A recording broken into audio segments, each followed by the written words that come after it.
안녕하세요. 백두산 금융연구소의 백두산입니다. 10월 12일 화요일 저녁 9시 14분입니다.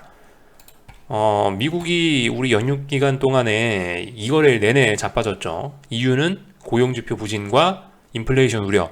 근데 이제 이 재료로 인해서 오늘 아시아는 심하게 좀 박살이 났습니다. 1%, 뭐 중국 1.2%, 항생 1.4%, 코스피 1.3% 빠졌어요. 아주 뭐 자연스러운 모습이라고 보여집니다. 그리고 그런 재료의 힘이 아직도 다 끝나진 않았는지 오늘 현재 유럽장도 좀 약세를 보이고 있긴 한데요. 아무튼 유럽장 같은 경우는 지금 이 하락이 무조건 내일 아침까지 지속된다, 이렇게 보기는 어려울 수 있습니다. 왜냐하면 유럽 같은 경우는 미국과의 시차가 있기 때문에.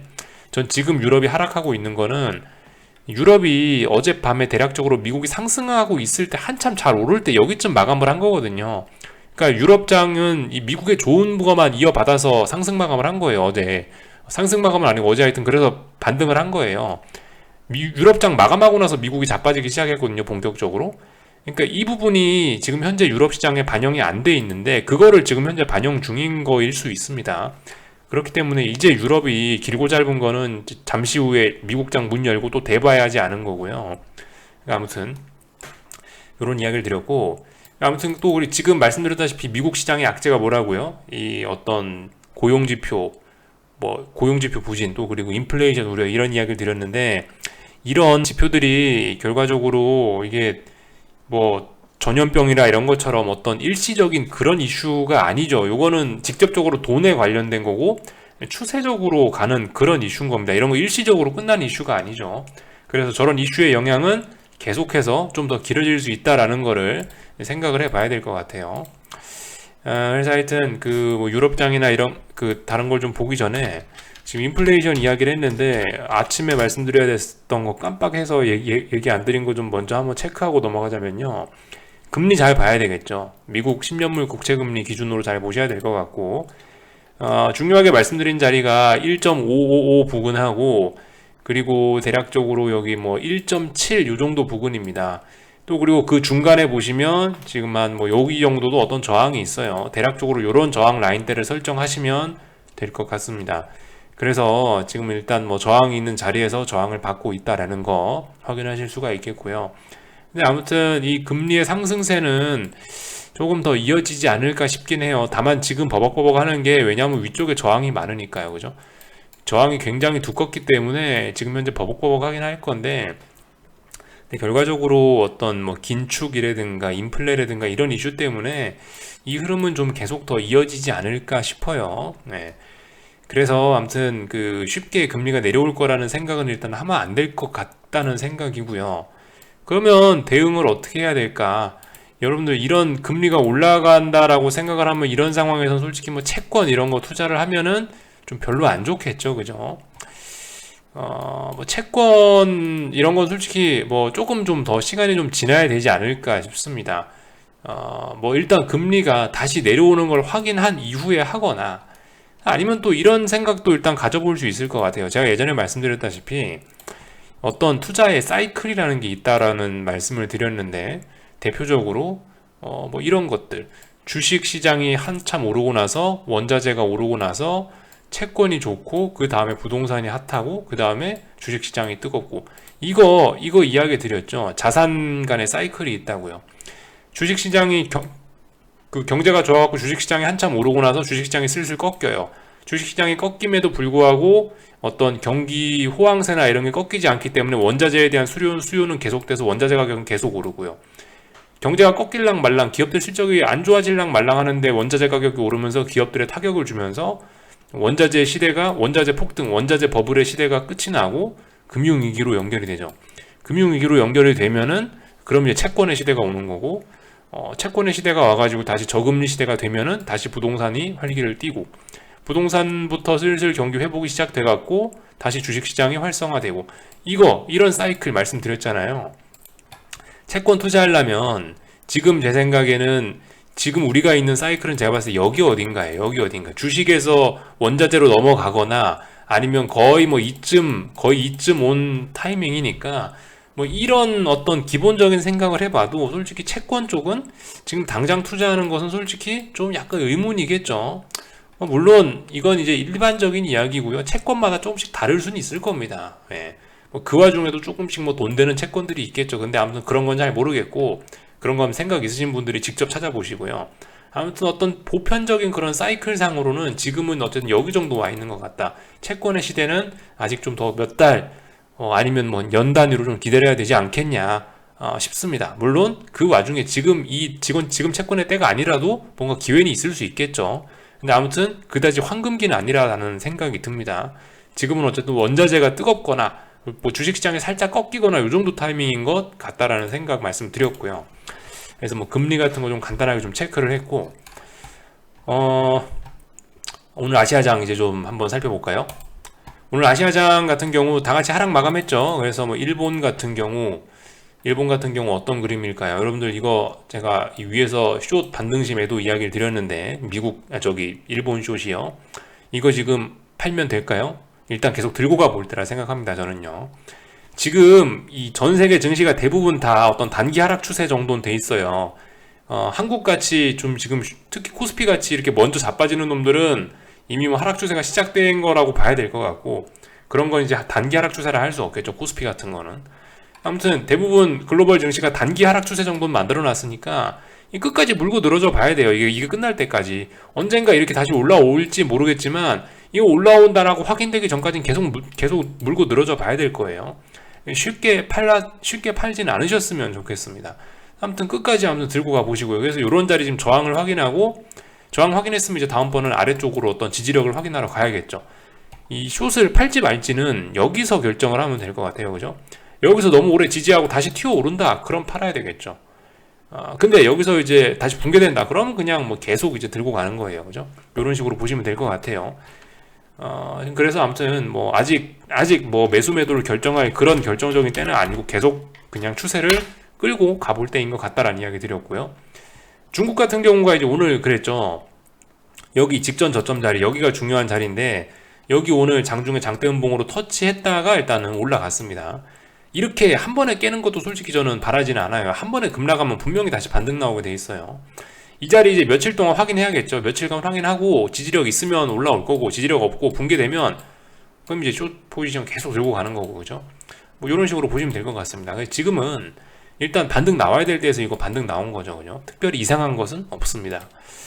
뭐 홍콩 같은 경우도 지금 보시면 좀 빠지고 있는데, 중국이 오랫동안 휴장을 했었고, 또 그리고 이 홍콩 같은 경우는 뭐 헝다라든가 이런 이슈가 있어가지고 차트 모양이 좀 많이 다르긴 하죠. 근데 아무튼 그래봐야 이거 하락 추세입니다. 그래봐야 하락 추세고, 그래봐야 반등 중이에요. 반등의 고점을 확인했을 가능성이 높아 보이고요. 그래서 이제 제 생각에 이미 이런 건 이쯤 진행됐으면요.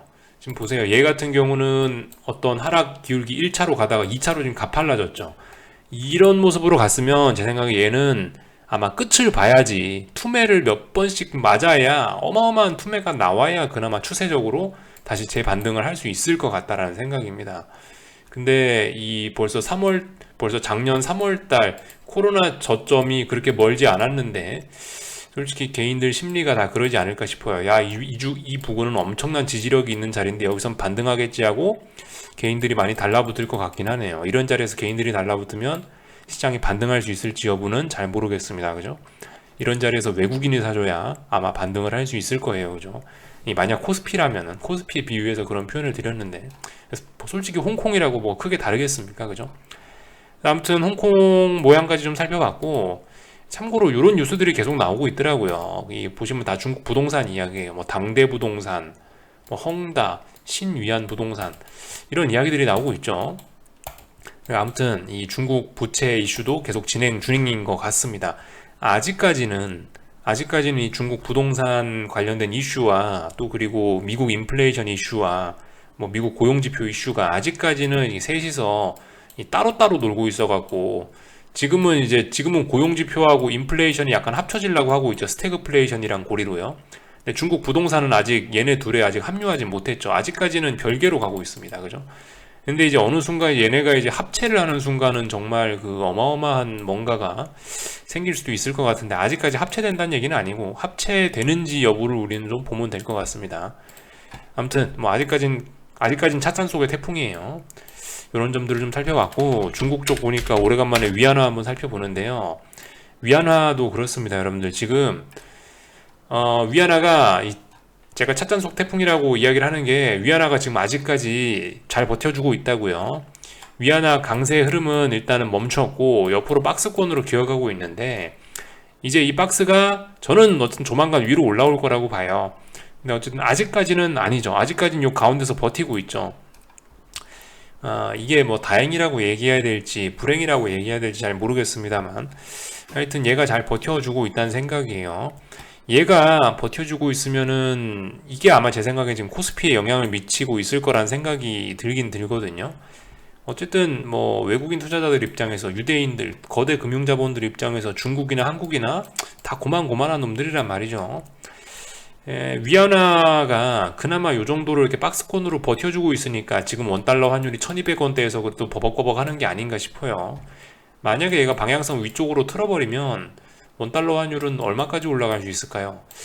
저는 일단 상상이 잘 안 되는데 하여튼 그럴 수 있을 것 같아요.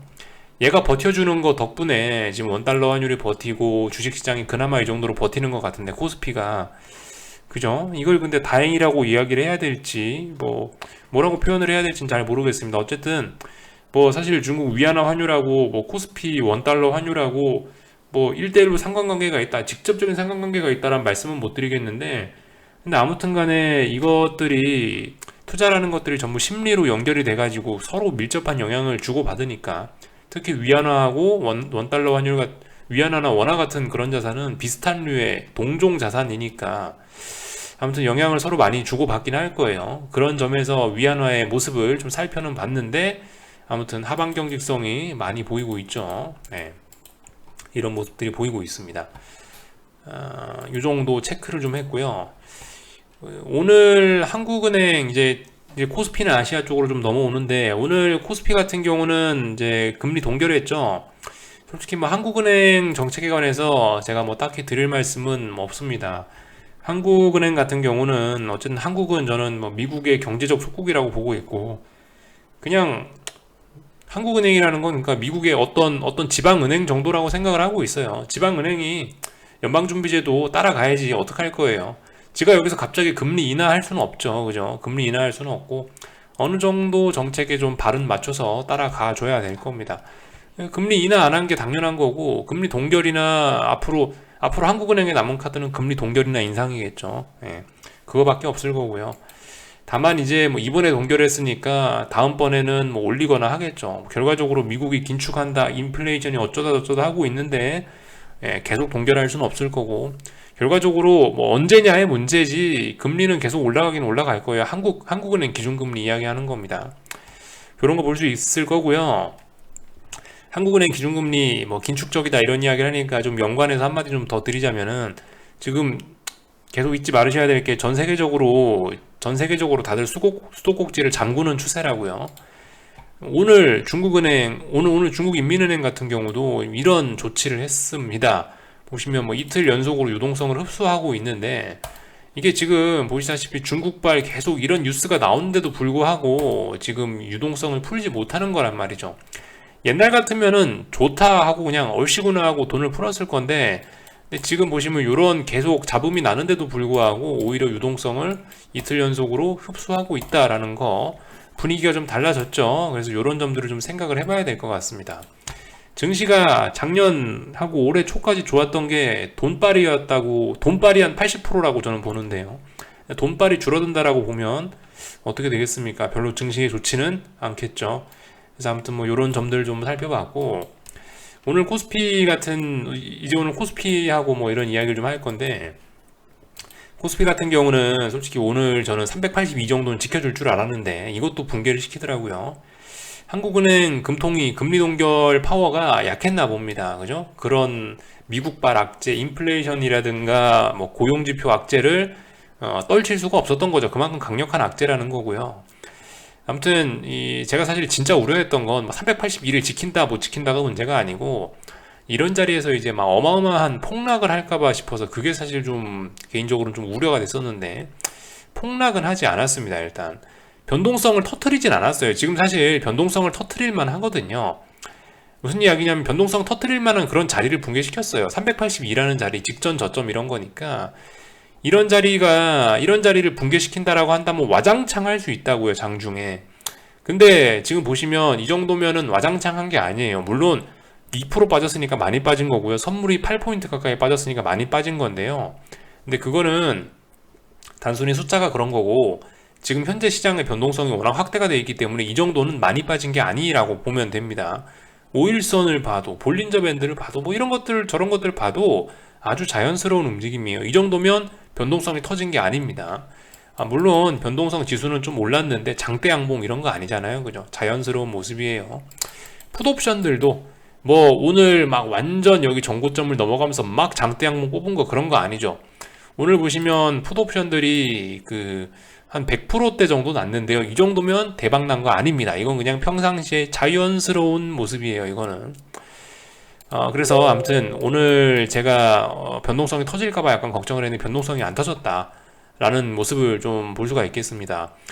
이거는 사실 숏을 들고 있는 제 입장에서 다행인 거지, 주식시장에 빨리 반등해라, 상승을 바라본다 이런 분들 같은 경우에는 오늘 같은 시세가 계속 이어진다면 정말 괴로워질 수가 있겠습니다. 숏을 든 사람 입장에서 좋다는 거예요. 주식시장 상승에는 정말 독약 같은 그런 흐름이 나타나는 거예요. 이런 게 말씀드렸다시피 이게 변동성을 확대시키면서 막 무슨 일이 나면 안 좋거든요. 밑에 있는 원달러 환율 보면서 이야기 해볼까요? 멀리 볼 것도 없죠. 요만큼만 보면 대충 다 나와요.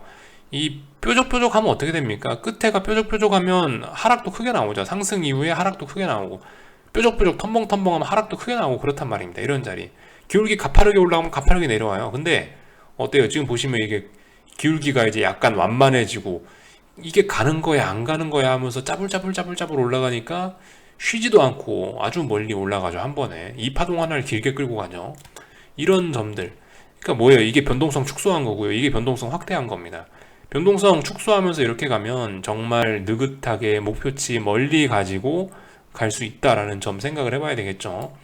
근데 이게 하필이면 이게 근데 원화 약세 추세에서 이런 모습이 나타나니까 주식 상승 보시는 분들은 정말 골 때릴 수밖에 없을 거고, 주식시장 같은 경우도 폭락이 나와야 될 자리에서 폭락이 안 나오고 변동성을 적당히 죽이고 5일선과 볼린저 밴드 하단선을 적당히 이렇게 간 보면서 적당히 타고 내려가니까 정말 주식시장 상승을 바라보시는 분들 입장에서 이런 게 치명적일 수 있겠죠. 아무튼 뭐 제 입장에서는 좋습니다. 힘을 아끼는 모습이 보여서 굳이 팔아야 되거나 뭐 이런 거 없습니다. 그냥 아무것도 안 하고 그냥 계속 홀딩 하면은 될 것 같아요. 일단 뭐 이런 모습들을 봤고요. 제가 사실 오늘 뭐 이런 진행 중인 상황에서 제가 딱히 드릴 말씀은 없는데, 이런 이야기 정도는 이거는 좀 이런 이야기는 좀 드려야 될 것 같아요. 지금 아마 다들 숏을 위에서부터 잡으셨던 분들 이제 계좌에 다들 수익들이 많이 찍히고 계실 텐데, 뭐 오늘 같은 경우 여러분들 계좌를 보면 아마 기분이 좋으실지도 몰라요. 왜냐하면 어쨌든 뭐 최근에 본 어떤 수익 중에 가장 큰 금액이 다들 찍혀 있을 거 아닙니까? 숏을 정상적으로 잡았다면요. 코스피건 코스닥이건 둘 다 금액이 많이 찍혀 있을 거 아니에요. 근데 지금 찍혀 있는 금액은, 이거는 여러분들이 팔기 전까지는 여러분 돈이 아니라는 걸 반드시 좀 기억을 하셔야 되겠고, 그러니까 지금 계좌에 많이 찍혀 있었다고 부자가 된 것 같은 그런 기분 아무 쓸모가 없다고요. 아무 소용이 없다고요. 지금 계좌를 자꾸 열어보는 그런 거는 진짜 할 필요가 없습니다. 그런 거 안 하시는 게 가장 좋을 것 같고, 어쨌든 확인을 하고 나서 팔아야 되는 거예요. 그러니까 물론 지금은 계속 홀딩을 할 건데, 지금 여기 찍혀 있는 금액이 내 돈이다라고 생각을 하면 안 될 거고, 어쨌든 언젠가 우리가 이제 이 포지션을 청산하는 날도 오긴 올 건데, 그것도 꼭지점에서 딱 팔자 이게 아닐 수 있습니다. 충분히 확인을 좀 거쳐야 될 수 있어요. 그러니까 뭡니까? 어쨌든 주식시장이라는 게 계속 빠지다가 어딘가에서는 쌍바닥을 이렇게 딱 만들 거 아니에요.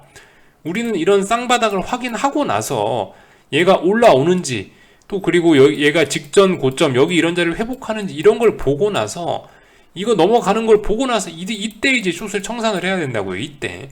그 전까지는 계속 홀딩 해야 될 겁니다.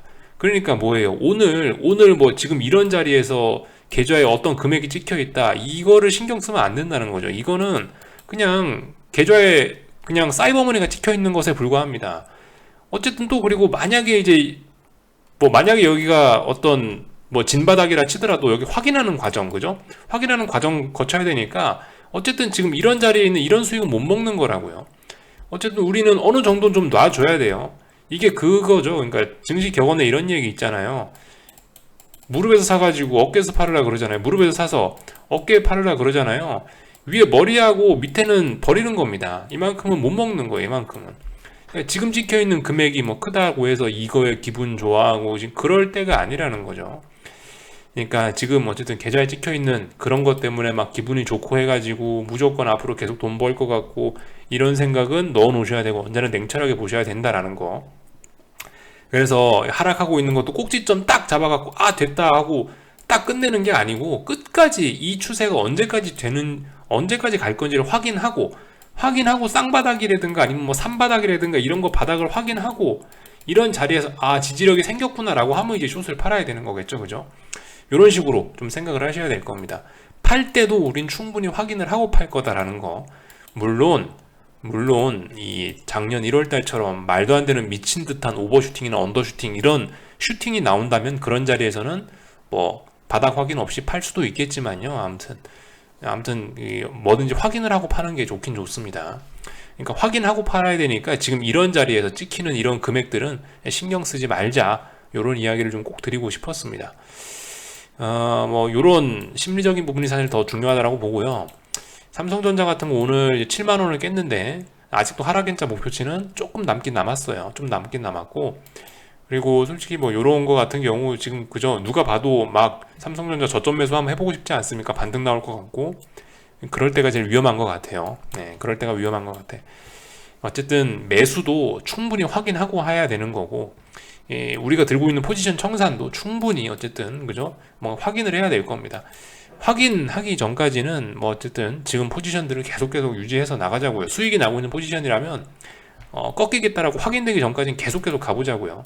확인하는 과정 중에 어쩔 수 없이 머리와 뭐 이런 시세를 조금 떼줘야 되는 수도 있습니다. 그죠? 그거 어쩔 수 없는 부분이에요.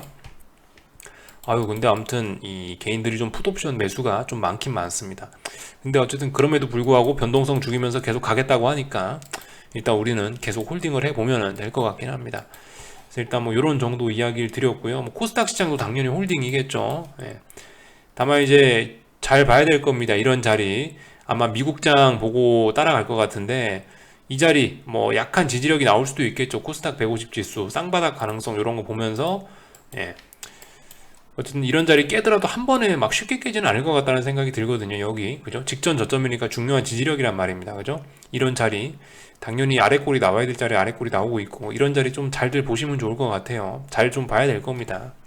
코스피 같은 경우에 계속 저점이 낮아지면서 가고 있으니까 뭐 그냥 조금 편안하게 봐도 될 것 같기도 하고 아무튼 뭐 그렇다라고 해서 추격은 하지 말자 이런 이야기 드리고 싶고요.